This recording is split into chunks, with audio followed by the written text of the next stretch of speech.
Welcome back to Historic Investments. Today we're going to focus on the Colt 1900 Navy contract. Now you might say, well, why aren't you doing the Army and Navy contract? Well, this is the only gun I could afford. So let's take a look at its history, take a look at its physical properties, and a few tips for you before venturing out to make your own purchase. So if you like what you see, please remember, like and subscribe. If you have any questions, we're happy to answer them.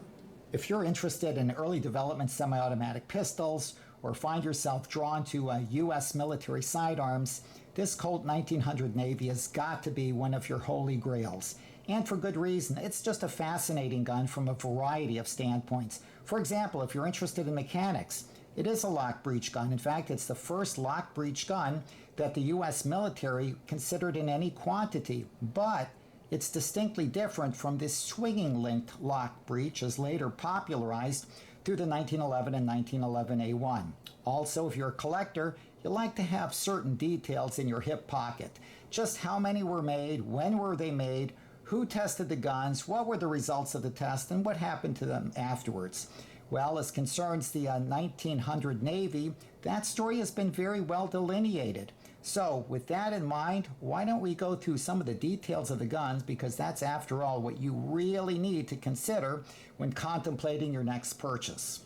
In early September 1900, the Navy placed an order with Colt for 250 of its sight safety pistols. Colt, of course, was just absolutely overjoyed, and by the following month, in October, was ready to start making shipments. The guns were shipped out in 50-gun batches between October and November of 1900. They were all pulled from commercial production, and as many of you know, the commercial guns at that point were finished within just an extraordinarily high polished blue, and that's why these guns are just such spectacular pistols. They all had that same degree of commercial finish applied to them. The major parts were kind of a fume blued, but it was a very high polished blue. The small parts, whether it was the slide wedge, the pins, the screws, were very brightly polished and heat treated to a peacock blue. The grips were thickly varnished, and the magazine was nickel plated. But these guns were specially marked as requested by the Navy. So let's take a look at some of the markings. On the left side of the slide, and I'm going to start moving this in a little bit, you'll see the usual Colt address that mentions a patent date of April 1897. You can also see its address in Hartford, Connecticut. But more to the point here, and let me see if I can cone down here just a little bit more. You'll also see on the left side of the frame the initials USN for United States Navy, 191. 191 in this case is the issue number. It's not the serial number of the gun, it's the issue number. And right below that, you can see a little triangle with a B in it. Let's see if we can get down there just a little bit more, and I can just turn it. There it is. See the B? Well, the inspector at the time had the last name Brand, B-R-A-N-D, Brand. And this is a military inspection marking. This was applied after the guns were finished. And that's very important if you're thinking, well, was this gun re-blued or not?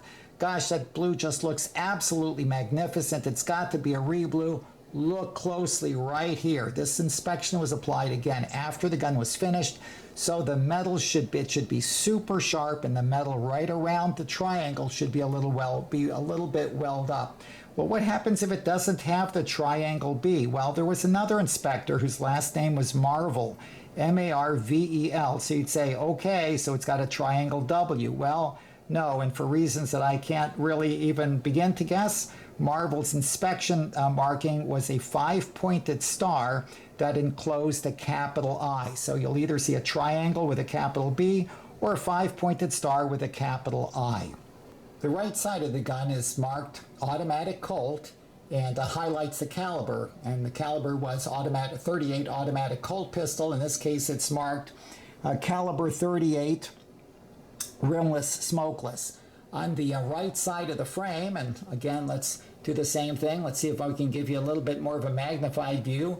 You see the serial number of the gun, and this is actually kind of towards the end of the naval production. It's number 1191, and then you should say, well, wait a minute, what was the serial number on the other side? Or I should say the issue number. That was 191, and that's because the issue number correlates to the pistol serial number.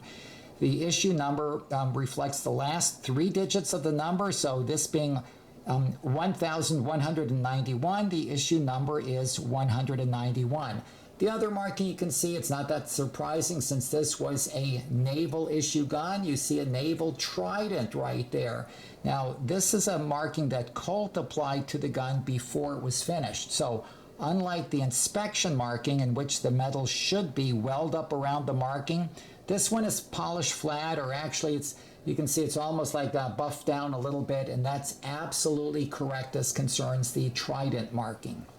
So let me take a moment and talk a bit about the sight safety, because all of the 1900 Navy models were configured in exactly this manner.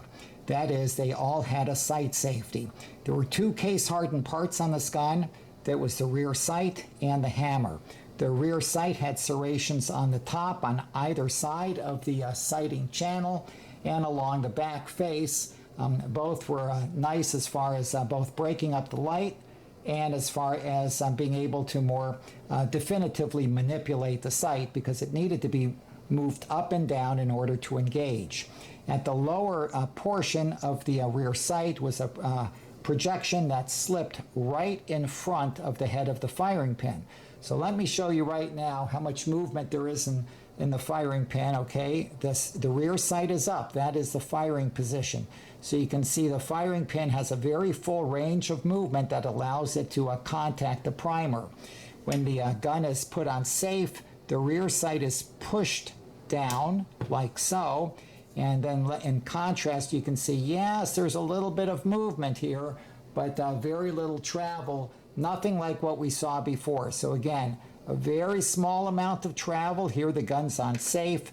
We move the sight up, and you can see the firing pin extend forward for its full length of travel.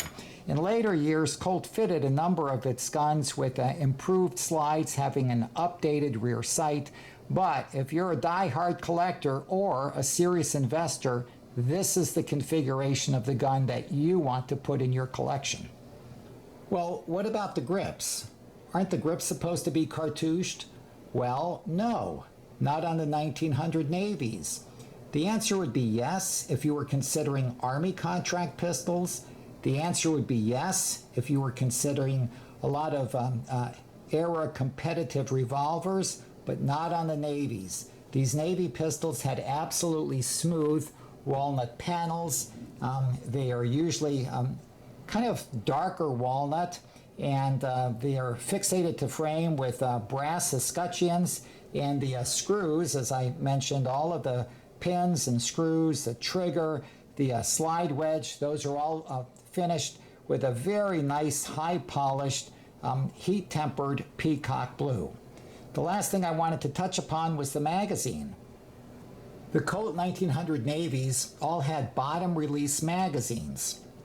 And that was very typical of the early Browning design guns. When you looked at the FN 1900, it's not surprising that the same type of magazine release was also implemented in the 1900 Army and Navy contract guns. So in this case, you push it forward and you take out this 7-round nickeled magazine. Let me just show this to you a little bit. It's got 2, 4, 6 indicator holes. And on the bottom of the magazine, it is marked patent September 9, 1884. These magazines are not serial numbered to the gun, so if you are unlucky enough to get a gun with an incorrect magazine, you just need to find another nickeled magazine, slip it in, and there you are, good as new. Thanks again for watching this video on the Colt 1900 Navy contract. Hopefully you've picked up a few tidbits of information that'll be useful with your collecting. Again, let me just recommend this book on the U.S. military pistols by Scott Meadows. It's got a treasure trove of information, and I'm sure it'll help you out. But for now, we're signing off. Good luck and good collecting.